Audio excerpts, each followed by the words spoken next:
بہت ہی پیاری ہے، مجھے بھی پسند. آئیے مل کر چند اشعار اس کے گنگناتے ہیں. امید کروں گا انشاءاللہ آپ میرا ساتھ دیں گے. محمد صلی اللہ علیہ وسلم. رحمت کا لوٹے خزینہ، رحمت کا لوٹے خزینہ، چلو شہر مدینہ. رحمت کا لوٹے خزینہ، چلو شہر مدینہ. ہو جائے معمور سینہ، چلو شہر مدینہ. ہو جائے معمور سینہ، چلو شہر مدینہ. مدینہ لب پہ درود کی ڈالی سجا کر، لب پہ درود کی ڈالی سجا کر، دیکھو رواں ہے سفینہ، چلو شہر مدینہ. دیکھو رواں ہے سفینہ، چلو مدینہ. ہو جائے معمور سینہ، چلو لگا کر مہک جائے دلہن، جس کو لگا کر مہک جائے دلہن، وہ ہے نبی کا پسینہ، چلو شہر مدینہ. وہ ہے نبی کا پسینہ، چلو شہر مدینہ. مدینہ پیارے نبی اب طیبہ بلا لو، پیارے نبی اب طیبہ بلا لو. آتا ہے حج کا مہینہ، چلو شہر مدینہ. آتا ہے حج کا مہینہ، چلو شہر مدینہ. ہو جائے معمور سینہ، چلو فیض رضا سے الحمدللہ، فیض رضا سے الحمدللہ. روشن ہے دل کا نگینہ، چلو شہر مدینہ. روشن ہے دل کا، چلو شہر مدینہ. مدینہ حاضر ہے جتنے، اس نوری محفل میں حاضر ہے جتنے، سب کو دکھا دو مدینہ، سب کو دکھا دو مدینہ، سب کو دکھا دو مدینہ. چلو شہر مدینہ. ہو جائے معمور سینہ، چلو شہر مدینہ. مدینہ پہلے آپ کا السلام علیکم. تو ہم نے نعت مبارک کا گنگنانا. میں نے ساتھی سے کہا تھا کہ انشاءاللہ آپ کچھ بتائیں تاکہ انشاءاللہ ہر ہفتے ایک مختصر انداز میں نعت شریف میں گنگنا لیا کروں گا تاکہ آپ لوگ کے لیے نیا رہے انشاءاللہ تعالیٰ. اب آئیے جیسا کہ عنوان ہے کہ حضور سیدنا حاجی وارث علی شاہ رحمۃ اللہ علیہ جن کا مزار مبارک دیوا شریف. کہاں پر ہے؟ دیوا شریف. الحمدللہ وہاں پر حاضری بھی ہوئی ہے، اللہ تعالیٰ قبول فرمائے. اور پھر انشاءاللہ اسی مہینے کی 29 کو پھر روانگی ہے بریلی شریف سے اعلیٰ حضرت. 103 سال جو مکمل ہوں گے انشاءاللہ اس میں جانے کا شرف حاصل ہوگا. بریلی شریف بھی ہے، کلیا شریف بھی ہے، دلی شریف بھی ہے، مکر پور شریف، دیوا شریف. الحمدللہ یہ ساری بارگاہوں میں جانے کا بھی شرف ملے گا. لیکن آئیے اب انہی کے تعلق سے میں چند باتیں اپنے علم و شعور کے مطابق آپ کے سامنے پیش کروں. کون ہے حضرت وارث علی شاہ رحمۃ اللہ؟ آپ دیکھیں اللہ تعالیٰ نے آپ کو کمال کو خوبی عطا فرمائی تھی کہ آج بھی دیوا شریف آپ پہنچے تو آپ اپنی آنکھوں سے دیکھیں گے وہ منظر اتنا نورانی عرفانی منظر ہے کہ وہاں صرف مسلمان ہی نہیں بلکہ غیروں کی بھی ایک اچھی خاصی تعداد آتی ہے. ہم خود بھی گئے اور میرے ساتھی تو ہم نے دیکھا کہ بہت سارے غیر بھی بڑے بڑے جو لیکن وہ بھی الحمدللہ اس بارگاہ میں آتے اور وہاں سے فیض پاتے. میرے پیارے آقا علیہ السلام کے پیارے دیوان ہو, حضور سیدنا حاجی وارث علی شاہ رحمۃ اللہ, آپ حسینی سید ہیں, سبحان اللہ. آپ رضی اللہ تعالیٰ عنہ کو اللہ نے بہت شرف عطا فرمایا تھا, اور آپ کی بہت ساری کرامتیں ہیں.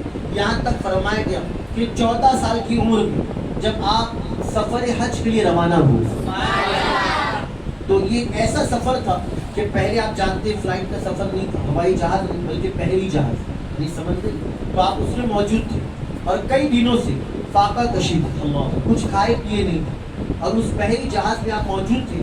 اچانک ایسا ہوا کہ پہلی جہاز چلتے چلتے ایک جگہ رک گیا.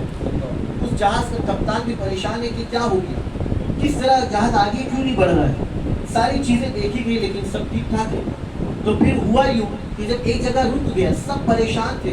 اس رات جب وہ کپتان سویا تو اسے خواب میں میرے آقا علیہ السلام تشریف لایا کہ تمہارے اس بحری جہاز میں ان مسافروں میں جو بھوکے ہیں انہیں کھانا کھلاؤ, بھوکوں کو کھانا کھلاؤ, پھر تمہارا کام بن جائے گا. وہ جیسے صبح ہوئی اس نے ایک لنگر جاری کیا, سارے لوگوں کو کھلایا. لیکن ہوا کیا, اس دن بھی وہ بحری جہاز چلا نہیں, ویسا ہی رکا رہا. پھر رات ہوئی, پھر دوسری رات میں پھر خواب آیا. پھر خواب میں بشارت ہوئی کہ تم دعوت رکھو, کھلاؤ, کوئی ایسا ہے اللہ کا بندہ جو بھوکا ہے. اب انہوں نے دوسرے دن بھی کھلایا. پھر تیسرے دن پھر خواب آیا, یعنی دوسرے دن بھی پھر بحری جہاز چلا نہیں. پھر تیسری مرتبہ پھر خواب میں میرے آقا علیہ السلام نے بشارت دی. اب انہوں نے تیسری مرتبہ کیا کیا, سارے لوگوں کو دعوت دی اور دیکھا ایک لسٹ بنایا کہ کون کون حاضر ہے اور کون ایسا ہے جو غیر حاضر ہے. تو معلوم ہوا ایک بزرگ ہستی ہے, آپ دیکھیں اللہ کے نیک بندے ہیں کہ جنہوں نے کچھ کھایا نہیں. اب ہوا یوں کہ جیسے ان کو لایا گیا تو حضور وارث علی شاہ رحمۃ اللہ علیہ کو جب کھلایا گیا, آپ کے سامنے جب کھانا پیش کیا گیا, آپ نے تناول کیا. تناول کرنے کے بعد پھر وہ بحری جہاز جو ابھی رک گیا تھا پھر سے اس کے اندر چلنے کی طاقت پیدا ہوئی. حضور وارث علی شاہ رحمۃ اللہ آپ فرمایا گیا کہ پھر اس وقت کے بعد سے آپ نے جب احرام پہنا ہے تو پھر آپ نے اس احرام کو کبھی اتارا نہیں. حالانکہ آج بھی بہت سے لوگ وہ احرام پہنتے ہیں پیلے رنگ کا, تو حالانکہ آپ سے پوچھا بھی گیا تھا کہ آپ نے پیلے رنگ کا جو پہنا ہے, حالانکہ پیلا رنگ جو ہوتا ہے تو وہ گویا مرض کی دلالت کرتا ہے. یعنی آپ دیکھیں کسی کی آنکھ اگر پیلی پیلی ہو جائے ہے نا, جسم پیلا, تو لوگ کہتے ہیں اس کے اندر خون کی کمی ہو. بات سمجھ گئے. اب لوگوں نے کہا تو آپ نے پیارا جواب دیا, آپ نے کہا ہاں میں بھی مریض ہوں, لیکن مریض دو طرح کے ہوتے ہیں, ایک ہوتے ہیں دنیاوی مریض, ایک ہوتے ہیں جسمانی مریض, اور ایک ہوتے ہیں محبوب کی محبت میں مریض. آپ نے فرمایا میں اس میں ہوں, محبت میں مریض ہوں, میں اس محبت میں گھرا ہوا. میرے پیارے آقا علیہ السلام کے بہن دیوان ہوں.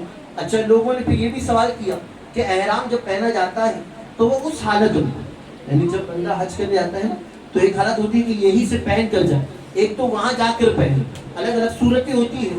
لیکن پوچھا کہ آپ واپس آ گئے لیکن ابھی بھی آپ نے احرام پہنا ہے, ایسا کیوں؟ تو آپ نے جواب دیا کہ اس کی وجہ یہ ہے کہ لوگوں کے سامنے جب وہاں جاتے ہیں تو خانہ کعبہ ہوتا ہے, جس کی نگاہوں میں ہر وقت خانہ کعبہ ہو.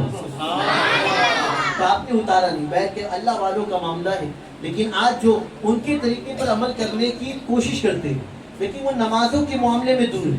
تو یاد رہے کہ اللہ تعالیٰ نے وارث پاک رحمۃ اللہ علیہ وہ خصوصیت بخشی اور وہ کمال دیا تھا. آپ مجذوب بزرگ تھے, اور مجذوب جو ہوتے ہیں نا ان پہ شریعت کی قلم نہیں چلتی, لیکن اعلیٰ حضرت عظیم البرکت نے مجذوب کی تعریف بیان کی کہ مجذوب وہ ہے کہ اگر انہیں کبھی شریعت کی طرف بلایا جائے تو وہ انکار.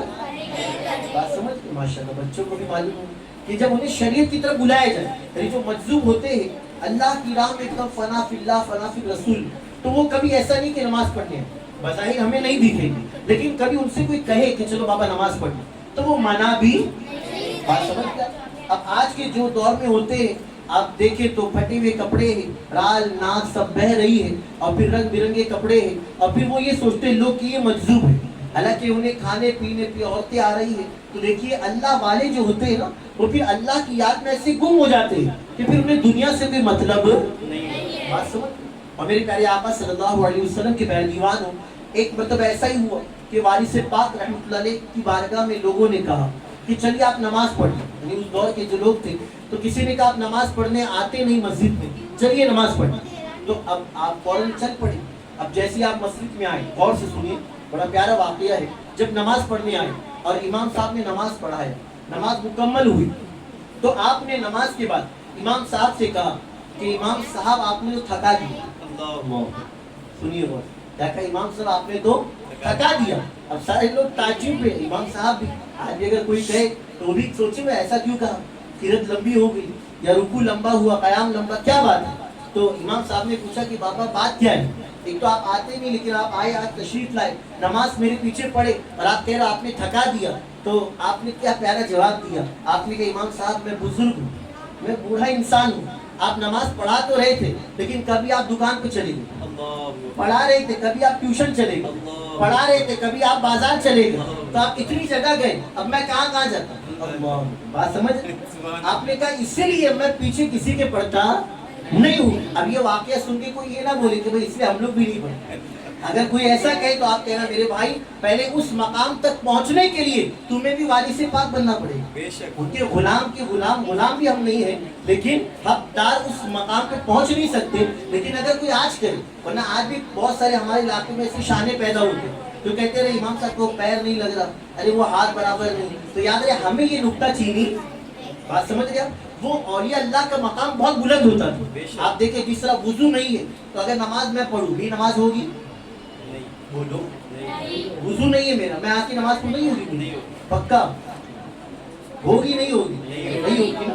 میں امامہ شریف پہنا ہوں, داڑھی, میں جبہ, اگر میں آگے آ کے کھڑا ہو جاؤں اور میں بولوں میرا وضو نہیں ہے, بھائی حضرت پڑھا دوں, تو حضرت کیا کہیں گے, ابراہیم بھائی آپ کچھ بھی لیکن وضو کرو پھر پڑھاؤ. تو دیکھیں ایک ہوتا ہے شریعت اور حدیث پاک ہے نا کہ وضو یہ نماز کی کنجی ہے. لیکن اولیاء اللہ کی نگاہ کہاں ہوتی, بچوں غور سے سنو, بڑے بھی, کہ اولیاء اللہ کی نگاہ کہاں ہوتی پتہ ہے؟ اولیاء اللہ کی نگاہ یہ ہوتی کہ اگر نماز پڑھ رہے ہیں اور دل حاضر نہیں, کیونکہ دل کا حاضر ہونا بھی ضروری ہے, اور اولیاء اللہ اس مقام پر پہنچ جاتے ہیں کہ وہ یہ سوچتے کہ اگر دل حاضر نہیں تو پھر وضو کتنا اچھا ہو, لباس کتنا اچھا ہو, لیکن نماز قبول نہیں. تو اس لیے ان کی نماز تو یقیناً ان کا مقام اور عرف و اعلیٰ ہوتا تھا. بات سمجھیے آپ. میرے پیارے آقا علیہ السلام کے پیارے دیوان ہو حاجی وارث علی شاہ رحمت اللہ علیہ, آپ کا بہت بڑا مقام و مرتبہ ہے. آج بھی آپ دیکھیں کلندر بارگاہ میں جانے کے بعد بہت سکون ملتا ہے, بہت اچھا لگتا ہے. اور بارگاہ بڑی پیاری ہے, کیونکہ آپ نے تصویر میں دیکھا ہوگا تو ماشاءاللہ گنبد اور باہر کا صحن بھی کافی بڑا ہے. پھر آپ دیکھیں وہاں کی جو خاص چیزیں, تو وہاں مٹی کے برتن, سبحان اللہ, جو ہمارے مبلغین بھی ہے تحریک سے وابستہ, ہمارے امتیاز بھائی, شاہ فضل بھائی اور بھی, تو وہ بھی الحمدللہ وہیں سے لے کر آتے ہیں. حالانکہ وہاں کے جو دیوا شریف کے بھائی ہیں چاچا, وہ الحمدللہ دوستی میں ہیں, نور بھائی نام ہے, تو الحمدللہ وہ مجھ سے ملے تھے, ہماری ملاقات ہوئی تھی, تو کافی اچھے ہیں. تو یاد رہے کہ وہاں سے لوگ آتے ہیں. تو ایک چیز تو ہے مٹی کا برتن, کیا ہے بولیے, مٹی کا برتن, اور دوسری چیز ہے وہ ہے وہاں کی تسبیح. کہیے سبحان اللہ, ماشاءاللہ. تو یہ تسبیح وہاں کی, سبحان اللہ, کہ وارث پاک کی بارگاہ میں جو یہ بلیک کلر کی تسبیح ہوتی ہے. آپ دیکھیے, میں یہ نہیں کہتا کہ بٹن والی نہ پڑے, وہ بھی اچھی ہے, لیکن حقیقت یہ, اور اس پر میں خود اب کوشش کرتا ہوں کہ اس پر جب پڑھائی کریں نا تو کیفیت الگ ہی ہوتی ہے. اللہ والے اسی میں, بات سمجھے آپ, کیونکہ اس پہ دیکھیے آپ جب بندہ پڑھتا ہے تو اس پر جب بندہ بیٹھ جاتا ہے تو اس پر یقیناً بزرگوں کے صدقے میں وہ کیفیت طاری ہو جاتی ہے. تو وہاں کی تسبیح بھی ہے ماشاءاللہ بلیک کلر کی, ہے نا, بہت پیاری لگتی ہے, اچھی لگتی ہے. تو آپ بھی جب جائیں تو وہاں سے تسبیح لیں, وہاں سے مٹی کا برتن لیں, کہیے انشاءاللہ. میں آپ کو چیزیں بتاتا کہ مٹی کا برتن وہاں تھوڑا سستا ہوتا ہے یہاں کے مقابلے میں, وہاں اچھا اور سستا, لیکن یہاں صرف لانے کے لیے مسئلہ ہے کہ آپ اتنے دور سے لائیں گے, لیکن کوشش کریں گے تو انشاءاللہ اس کے بھی بے شمار فضائل ہیں. میرے پیارے آقا صلی اللہ علیہ وسلم کے پیارے دیوان ہو تو حضرت سیدنا حاجی وارث علی شاہ رحمت اللہ تعالیٰ علیہ, آپ کی بارگاہ میں فرمایا گیا کہ ایک کافر تھا, ایک غیر تھا, اور وہ اکثر آپ سے رابطے میں رہتا تھا. اب ہوا یوں کہ وہ آتا تھا تو آپ سے ملنے کے بعد اس کے جانے کا دل نہیں کرتا. اب ایک مرتبہ ایسا ہوا کہ اب جانے کا وقت آیا, اب مجبوری, گھر والے ہیں نا اور بھی سب, تو اسے جانا تھا لیکن دل نہیں کر رہا تھا. پھر اس نے بابا سے کہا مجھے اجازت دیجیے, مجھے جانا بھی ہے لیکن کیا کروں. تو آپ نے کہا آنکھ بند کر. اس نے آنکھ بند کیا, آپ نے ہاتھ رکھا, آپ نے کہا کہاں پر ہے. تو اس نے کہا کہ اب تو میں اس جگہ پہنچ چکا ہوں. نام اسے جانا تھا, نام میرے ذہن میں نہیں, اس جگہ کا اس نے گاؤں کا نام بتایا کہ اب تو میں وہاں پہنچ چکا ہوں. لیکن وہاں جب اس نے دیکھا تو کیا دیکھتا ہے کہ وہ اپنے گاؤں پر ہے, لیکن وہاں پہنچنے کے بعد اس کے سامنے وارث پاک بھی موجود ہے. تو پھر بعد میں اللہ نے اسے ایمان کی دولت بھی عطا فرمائی. میرے پیارے آقا صلی اللہ تعالیٰ علیہ وسلم کے پیارے دیوان ہو, حضور وارث پاک رحمۃ اللہ علیہ کا ایک فرمان ہے کہ اگر کوئی مشکل ہو تو اردو کی 23 تاریخ, کتنی اردو کی 23 تاریخ, ابھی کیا ہے 5 تاریخ لگی ہے, تو آپ دیکھیں اردو کے حساب سے 23 تاریخ کب آئے گی. تو اردو کی 23 تاریخ کو رات میں 2 رکعت نفل پڑھنا ہے اور پھر درود تاج پڑھنا ہے. کیا پڑھنا ہے؟ اور درود تاج پڑھ کر پھر دعا کرنا ہے, تو انشاءاللہ آپ کے تمام مسائل حل ہو جائیں گے. تو میرے پیارے آقا صلی اللہ تعالیٰ علیہ وسلم کے پیارے دیوانوں, وارث پاک رحمۃ اللہ علیہ 9 محرم شریف آپ کی طبیعت علیل ہے, اور غالباً 20 محرم شریف آپ کے وصال کی عرس پاک کی تاریخ آتی ہے. آپ کے وصال سے پہلے ہی آپ نے فرما دیا تھا کہ اب ہم کل 4 بجے دنیا سے تشریف لے جائیں. آپ نے پہلے سے بتا دیا مریدین سے, محبین سے, کہ کل ہمارا پردہ ہو جائے گا. اب ہم آپ لوگوں سے بظاہر اوجھل ہو جائیں گے آپ کی نگاہوں سے, آپ نے پہلے ہی بتا دیا. اور یقیناً اللہ والے ایسے ہوتے تھے کہ وہ شریعت و سنت کے ایسے پابند ہوتے کہ انہیں جو دیکھتا وہ ان کا دیوانہ ہو جاتا.